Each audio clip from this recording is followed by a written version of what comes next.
Ms. Jones, Jessica Jones. You have seen LSU Title IX issues in too many headlines.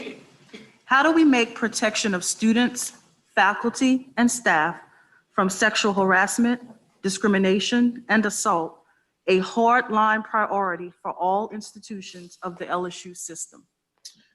It's a great question, and really one of the most important questions I think that we could talk about. First and foremost, in my view, leadership has to be fully engaged, and the messaging has to be clear and unambiguous. If you want to make this a top priority, you make it a priority at the top, pure and simple. The messaging has to come from leadership. If that doesn't happen, then there's always a question of, is this something that is really valued by the institutional leadership? So things get lost in translation. And I've been in lots of meetings in the academic environment where the president will convey something to the top vice presidents, the provost, and so on, unambiguously, no problem. Then that gets presented to deans, then it gets to chairs and directors, and then it gets to faculty. And on the way down, it oftentimes, and this is for very understandable reasons, goes from here's something that's really important to, oh my God, here's something we've got to do. Another burden, another thing we've got to deal with. And the reason for that, and it's very understandable, is it loses its context. It becomes a message of the stuff versus the stuff in the context in which it was presented. This is a very, very difficult thing, and it's something that is critically important in the messaging. So messaging and messaging from the top and making it a top priority in the leadership is the first and foremost thing. The second thing I think that is so important is all the things that have to be backed up with actions, okay? Tangible actions, resources, personnel, sort of the mechanistic things. This was highlighted in the report, right? Training and other kinds of things. And being in the office of the president, it's very, very important that it be directly in the leadership right at the top. The same is true for diversity. And it wasn't clear to me that that was the case for the Office of Diversity, but it should be. And I would certainly make sure that it is. But the third point is that in addition to all that stuff, all that training and so on, I'm convinced, and I've seen this myself, that going to a 2-hour webinar or going through training sessions fundamentally will not change the behavior of individuals who are given to certain types of behaviors. Now, you don't necessarily expect the training to change the individual, but you expect it to change their behavior. And that typically is not going to happen for a lot of people. So you need a third thing. And what you need is an institutional culture that reinforces continuously the training, the messaging, and it basically models these things throughout the institution. And so it has to become part of the institution's DNA. So when you think about my university, University of Oklahoma, everybody thinks about football. You think about LSU, you think about athletics, you think about football, you think about, for me, I think about LIGO. You think about lots of things. This has to be one of them that, frankly, when you think about the institution, you think about, oh yes, that's the institution that not only has a great athletics program, but it's an institution that has the culture of these kinds of very positive behaviors. And frankly, I would say it this way, and this is maybe going a little bit out on a limb, but I would say it like this. People ought to feel as uncomfortable thinking about doing something that is of harassing nature, of sexual harassment, other type of harassment. They ought to feel as uncomfortable at that kind of a thing in the LSU environment, in the entire system, as they would feel being in a place of worship and swearing or yelling in a library. The environment ought to be one of respect, almost, one of like, being at the Arizona Memorial where you're very quiet and you realize this is almost a place of just, of tremendous respect and deep gratitude. And that's what a university needs to be. So that culture is incredibly important. So those would be the things that I feel need to happen. It has to be at the top. There's got to be the structures put in place, but there has to be a continual reinforcement throughout the institution, up and down the line, to where the culture of the institution fundamentally changes to where when you go there, you sense that that culture is pervasive and that you will simply not want to do something that would embarrass the institution, embarrass yourself. Thank you.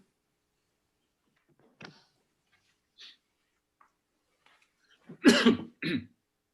LaVoy. Good morning. Good morning. How would you ensure that LSU campuses remain student-centered? Please describe how you would interact and engage with students, specifically in the area of fostering student success. How would you incorporate student input and respond to their needs, concerns? Great, thank you so much. You know, universities do lots of things. A lot of folks don't understand the totality of what universities do, but we do lots and lots of things. But we fundamentally exist first and foremost for students. End of story. That's it. We wouldn't be here were it not for the students. Now, it's not to say that faculty aren't valuable, staff aren't valuable, and so on, but basically everything flows from students. So to me, they are the center of the university universe. As I mentioned, I've interacted with thousands of students over my career. And part of the reason I put this student group in PCAST is because of their intellectual energy, their enthusiasm, their creativity. So they, to me, are the center of my life. That's why I've been at a university for 36 years. Okay, that's great. But what do we actually do with that? So I begin my interaction with students by listening to them. And I always want to hear about their goals and dreams.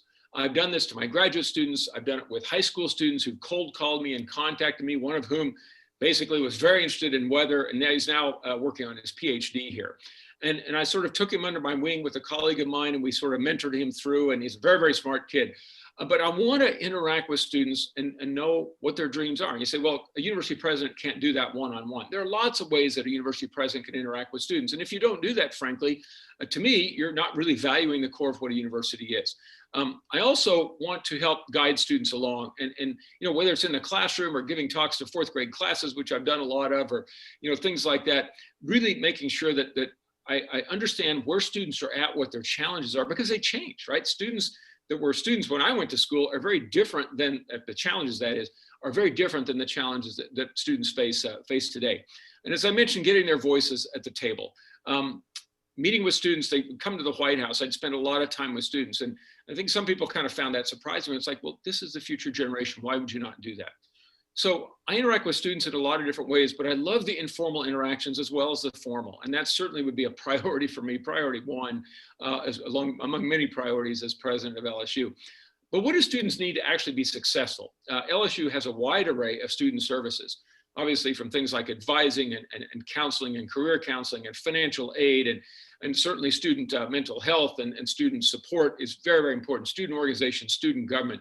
Those are all fundamentally critical, not only to the institution, but to help develop leaders as students. Student leaders are the future of our country. So that's very, very important for universities. So I, as president, would be continuously engaged with students, formally and informally, basically hanging out with them. This is one thing I found that it was kind of strange at the White House as a so-called principal. If I just went to a meeting to hang out with a bunch of researchers, I was like, wow, you know, they're going to notice you're there. Well, look, I'm a professor. I'm a scientist. I'm a researcher. I'm a faculty member. I don't want to be viewed differently. I want to hang out with people because by hanging out with them, you learn where they're at, what their challenges are, and so on. So students can't know a president without being engaged with an individual. Students are facing incredible challenges these days, as we all know. But it's all about people and getting the right people in place. So we have great services, but the question is, do we have the kinds of service, the people in those services that are serving the needs of the students? Are they treating them properly? Are they really engaging them? Are they giving them an easy path, or are they mentoring them in ways in terms of courses to take or challenges and to overcome? Are they really helping them solve their problems? And that's really, really critical. So to me, making sure that the right people are in those positions to help in student services, the structures are in place, and being very relational. So I think, you know, when a president loses touch with some of the core elements of a university, the faculty, the students, the alumni, and so on, they've kind of abdicated their right to be a president of that institution. That's not something I would ever do. Thank you. Thank you, Dean Mitchell. Good morning. Morning. Tell us how you would approach leading and working with faculty. What are your views of faculty governance? Please describe your previous experience in leading, supporting, and/or growing research and scholarly activity. Well, thank you for that very much. So I've been a professor my whole career. I've done a lot of research. I've done a lot of teaching, and I still teach. When I became Associate VP for Research and then VP for Research, the one thing I told the faculty was, don't consider me as some aloof administrator. I'm still one of you. I'm still a professor. I want to interact with you. I want you to see me first and foremost as a professor, and second as a Vice President for Research. And one of the things that I mentioned before is I know people who know how to solve big problems. They identify problems, but they also help solve them. They're very creative, and they're called faculty. So I lean on faculty very, very heavily, not only to identify problems, but to work out solutions with me. So basically the first thing that I do is by engaging with faculty as being one of them.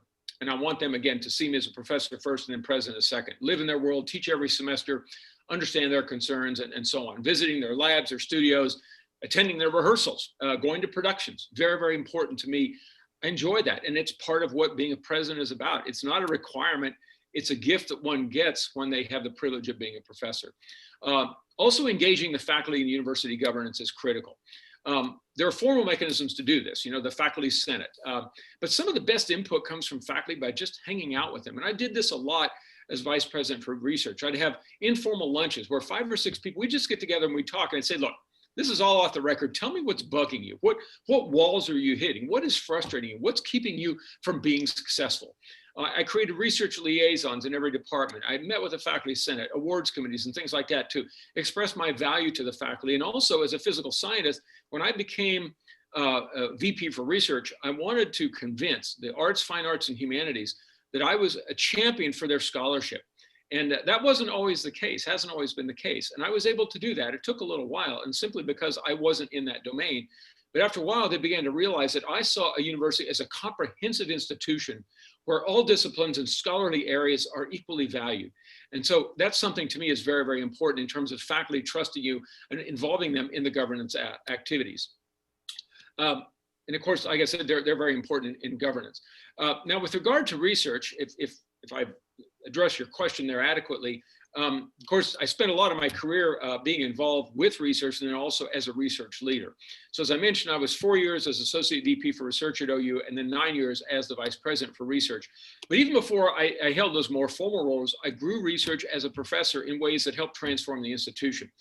We had a Science Technology Center. I co-founded this in 1988. I was 3 years at OU as an assistant professor. And man, this thing, I'll tell you, it sort of throws you in the deep end, right? You're working with significant administrative problems, complex budgets, engaging private industry, K-12, diversity enhancement, multiple disciplines, aligning people to address challenges that everyone wants to go forward and sort of hit the same point and with the same goal. So I did that sort of thing, and OU had to put in place a lot of things that didn't exist. It was really a wake-up call to, hey, we've got to get really creative. We've never done this before. So that was one way I did that. American Airlines, I had a big project with them in the mid-90s that, let me tell you, they had attorneys that were real closers. They knew what they were doing in negotiating contracts. We not so much. So we, out of that, created an intellectual property organization that was our commercialization and licensing function and so on and so forth. And that happened based on a research project. So part of what I did early in my career, outside of being a formal research leader, was try to help build the institution. It happened in creating the National Weather Center here at the university, which is kind of the teaching hospital concept of bringing together researchers and operational practitioners and the actual teaching activities, all of that together in the same facility, which has been quite successful. And as I mentioned, as a VPR, I basically engaged all disciplines. But when I became VPR, I sort of opened the eyes of the folks in the VPR office, and I said, we are completely unprepared to grow the research of the institution because we're way undersized. So I started growing very carefully and thoughtfully and engaging the faculty the whole way, so they knew I wasn't building some type of, big operation there, with growing the enterprise in ways that would help empower the faculty to be more successful in their scholarship. And so I created a research analysis group to look at statistical data, which we didn't do before. We created a Center for Research Program Development and Enrichment that helped faculty learn how to write competitive grant proposals and build collaborative teams and so on. We built a research campus. We achieved Carnegie R1 status and lots of other things that really helped move the institution forward. And so this has been really a core of what I have done, but I learned a lot by being an executive officer and working with other parts of the university, including athletics, certainly in academics, the legal counsel, export controls, compliance, fundraising, and so on. It was all part of those enterprises because research really is not something that should sit in isolation. It truly is something that should be integrated throughout the institution in every dimension of the academic enterprise. Thank you. Thank you. Our next question is from Chancellor Clark. Good morning. Good morning. In a time of limited, even shrinking resources, budgeting and resource allocations are important responsibilities. Budget cuts to higher education have resulted in many unfilled faculty and staff positions, lagging salaries, fewer graduate students, and higher tuition and overhead fees.